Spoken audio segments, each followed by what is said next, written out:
আন্তর্জাতিক পারমাণবিক অস্ত্র বিস্তার রোধ চুক্তি থেকে বেরিয়ে যাওয়ার তোড়জোড় শুরু করেছে তেহরান। তাই প্রশ্ন উঠছে, তবে কি পারমাণবিক অস্ত্র বানিয়ে ফেলছে ইরান?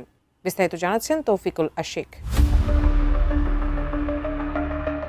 মধ্যপ্রাচ্য যুদ্ধে 2000 ছাড়িয়েছে মৃতের সংখ্যা। সামরিক বেসামরিক সব ধরনের স্থাপনায় হামলা চালিয়েছে ইসরায়েল ও যুক্তরাষ্ট্র। এরই মাঝে গত 27 মার্চ থেকে ইসরায়েল ও মার্কিন বাহিনীর হামলা নতুন মাত্রা পেয়েছে। ইয়াজদে পারমাণবিক কাঁচামাল কারখানা এবং আরাকের হেভি ওয়াটার কমপ্লেক্সে সরাসরি আঘাত হেনেছে ড্রোন। এমনকি বুশেহর পারমাণবিক বিদ্যুৎ কেন্দ্রের কাছেও আশ্রয় পড়েছে ক্ষেপণাস্ত্র, যা বড় ধরনের তেজস্ক্রিয় দুর্ঘটনার ঝুঁকি তৈরি করছে। মার্কিন প্রেসিডেন্ট ডোনাল্ড ট্রাম্প বিদ্যুৎ কেন্দ্রে হামলা পেছানোর নাটকীয় ঘোষণা দিলেও গত 2 রাতে তেহরানে হয়েছে ভয়াবহ বোমাবর্ষণ। শুধু পারমাণবিক কেন্দ্র নয়, ইরানের অর্থনীতির মেরুদণ্ড ইস্পাত কারখানাগুলোকেও ধ্বংস করে